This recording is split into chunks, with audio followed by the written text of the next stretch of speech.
All right, so today, well, first I'll ask if there are any questions from last week or anything for the project that's due tomorrow.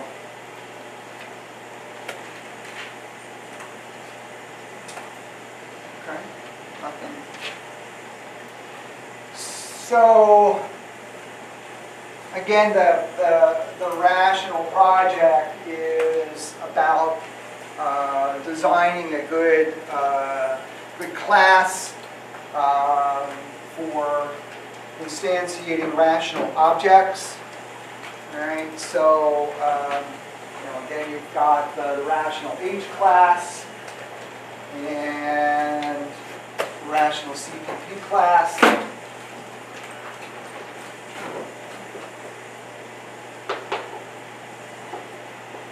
And of course, you've got your application, that's a CPP,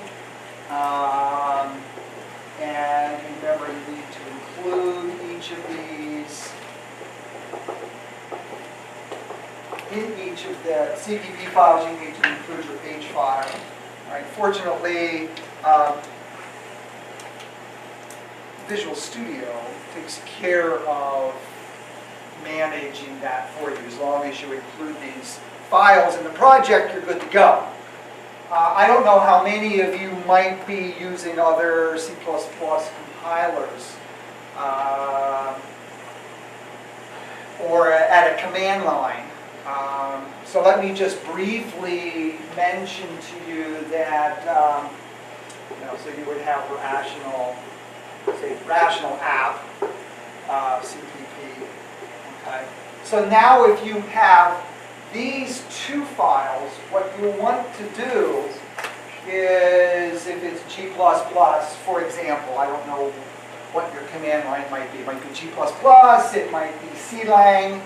On my Mac, I'm using CLang as the command line compiler. But you would basically want to, G++, you can do the, -o test rational app, CPP, rational CPP. You do not include the H file in the command line. Right? So that's the difference, right? The H file gets included in each of these, and that's how that code gets compiled. But in the compiler command here, you wouldn't do that at all. Okay.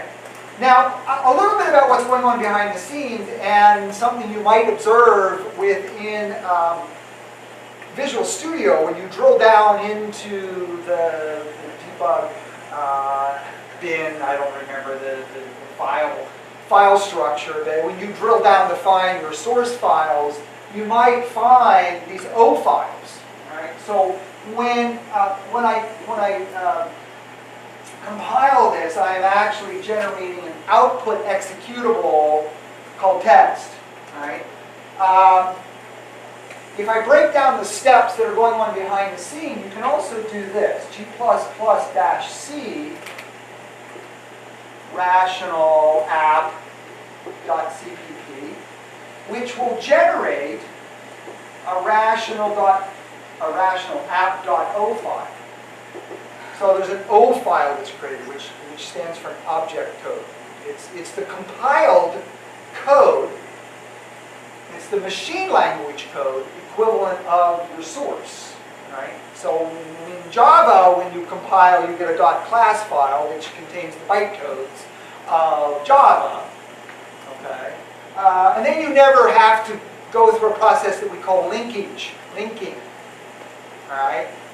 Java pulls together all the class files it needs dynamically. You start with your main program, the file that contains your main program. That's the one you run, but it then figures out what other class files it needs to pull in, and it'll pull them in automatically for you. So it does linking on the fly, dynamic linking. This is not what happens here, right? So that was step one. G plus plus dash capital C rational dot CPP would generate a rational dot O file. Okay. So this is the compile step. The linkage step would go G plus plus dash O test. We're back to that part again. I want to generate an output executable. But now I put in rational.o, rational app.o. Okay. And it turns out that G++ will actually allow a mixture. I mean, you could come up here and say G++.o test, rational app.cpp, rational.o. You can mix the CPP and O files. But if you're compiling only, you only can put in CPP and they'll generate the O files, but then that's where it stops. There is no linkage. Okay. Why can we do this? Well, this can be useful in the cases where you have projects that have huge numbers of CPP files. And you change one of them, right? You change one, and so you want to spend time only compiling that one. You can actually do, if everything is all in one directory, you can actually do G++ -o test star.o. Compile all the object files. Link all the object files together, but then make sure that that all the object files in your directory belong to the project. That's only useful if it belongs to the project, otherwise you're going to have to list them out somehow. Does that make sense? Okay. If you're using Visual Studio, then you can skip all this. But underneath the hood, Visual Studio is doing this. So when you go build is doing all of this. In fact, the build is a smart build. It'll say, oh, you only changed one file. It'll compile just that file and then relink. It is doing this in a very smart way. Smarter than you probably would be able to do. It'll figure out what files you changed out of a huge project. And of course, right now, there's only 2 CPP files and the H file. The Shapes program, which has 6 classes to it, would be an example where you change one file, it doesn't have to compile the other ones. Right? It doesn't have to recompile it, and then, but it does have to link it all together. That linking step still has to go collect together all the O files, all the object files to be put together. And it's not just the O files, it actually goes into libraries of object files. I mean, you do input-output, for example. It's got to go get the C out and C in stuff. It's got to link that in. That's what linkage is all about.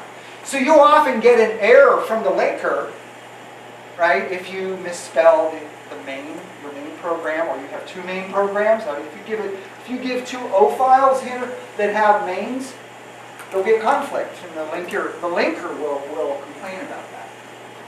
All right, whether it's Visual Studio or here, I'm sure you've probably seen those.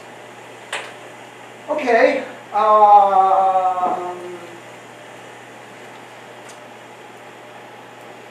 Just wanted to be sure that you kind of know now, when we have multiple CPP files, that this is really what's going on with Visual Studio and building. Right? So, get rid of that. And I was trying to buy myself some time to remember what it was I needed to finish talking about from last week. Because we talked about the structure of the .h containing the public and the private elements of your class definition. So, you would have private, int, denom, int, numerator, and then we had a whole bunch of public methods, including the constructor, you know, so you have rational, you would have void add, now you have to add void reciprocal,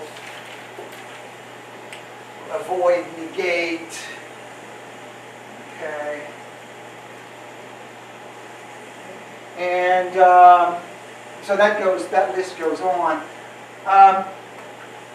Let's see, simplify, actually a couple of private methods would be simplify and GCD. Please use GCD. If I find you using your own, find largest common denominator, you get to rewrite the program, redo the program. GCD and simplify. So simplify needs to call GCD, the recursive GCD, and fix it. Oh, there's one other thing I want to say about rational numbers. Negative rational numbers. Where should the minus sign be? The top, numerator, okay? So if the denominator has a negative value, you need to get rid of it out of there. The denominator should always be a positive number. All right? So if the denominator is negative, make sure you move that sign to the top, and that's easily done by simply negating both the numerator and the denominator. Right? Very easy to do. In fact, if the numerator and the denominator are negative, all you have to do is check the denominator. If it's negative, just make them both negative. Negate both of them, and that will make the numerator positive. And now you've got, if you had -1 over -2, you should have 1 over 2 as a result. So that should be part of simplify. Be sure that that is in your simplify. Right? And definitely, now when you print out your answer, right, if you print the rational number, where's the minus sign going to be? It's going to precede the numerator. You're not going to get something stupid like 1 over -2. That would be an ill-formed printing of a rational number. Right? The minus needs to be up here. So simplify should always take care of that. You should always call simplify after all of your routines, all of your arithmetic operations. Would you need to do it after reciprocal? Absolutely. Because you might be moving the minus sign to the denominator. Right? So, reciprocal and negate really aren't difficult methods, but you have to put them in there. And use them. That's part of the enhancement. That not only are they available publicly to the user, but you should also leverage them. You should reuse as much code as possible, and I will call you out otherwise. So that means you need to scrutinize. If you get code off the internet, you're going to have to be sure that it passes muster for the future. Okay, if that's the game you want to play. All right? You make sure it meets my standards from now on. And I'm going to be much more strict on that.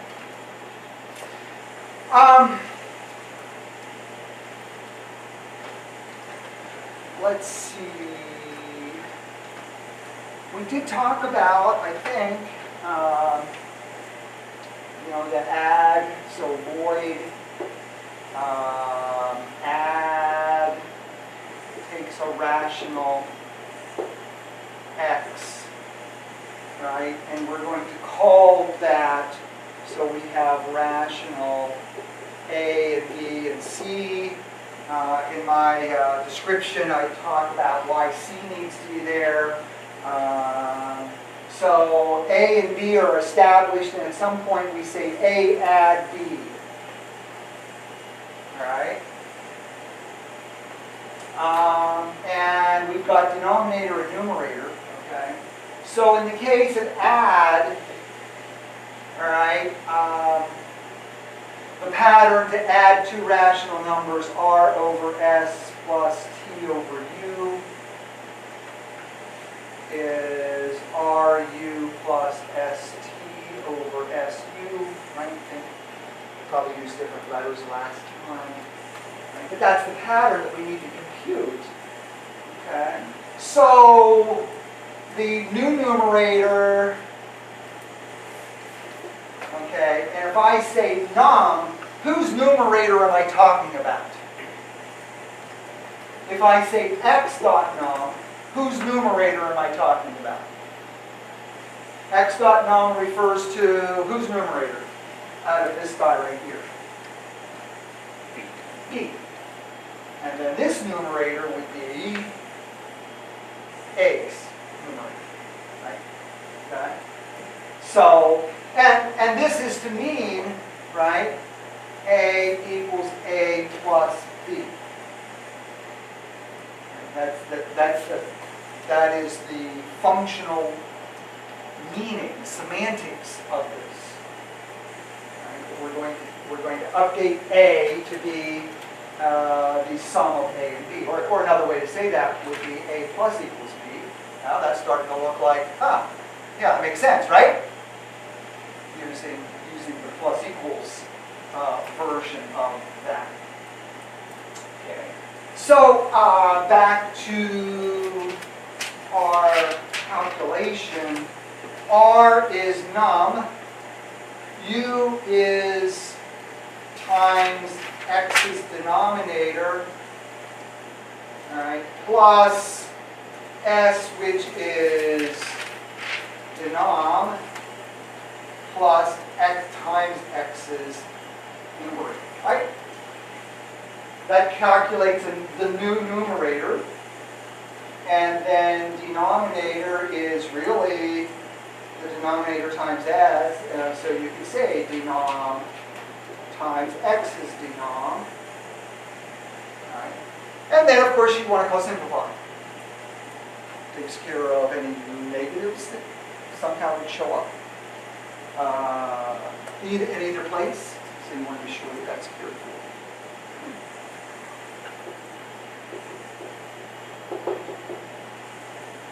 So that's trivially how this works. Return. Done. So there you are. Gave you one. You don't have to look it up on the internet.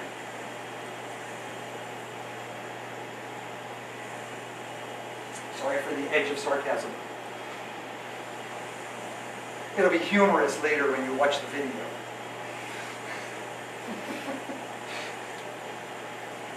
May have to pull it, but anyways. All right. And I'll let it to you now to figure out how you will implement subtract. It won't look like this now. You won't. You can't just copy and paste this down and switch that to a minus. That's not what I want.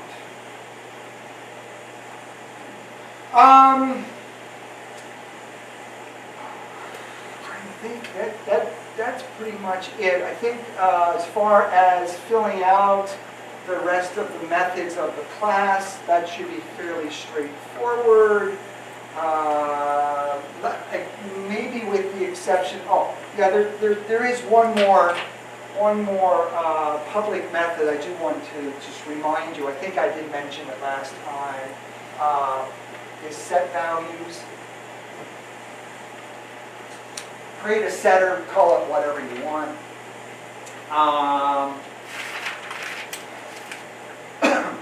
Just to have that option of being able to set the value. There's no point of having a separate set numerator, set denominator, get numerator, get denominator, because of it's just mathematically kind of irrelevant. If you're going to change the value of the number, then you're going to change both the numerator and denominator. So it should be passing in 2 ints. It should pass in 2 ints. So, and it's easy to implement. The reason I bring that up is that in your application, you can now, you can have int nd, right? So you can do a cin and cin d, and then you can say a set value and n comma d. So that's an easy way to establish A's value. All right? Because here we kind of just create ABC, but we're using the default constructor, and you're going to get a 0, 1, right? Remember we talked about that last week. That the most appropriate default rational number would be 0, implemented as 0 over 1.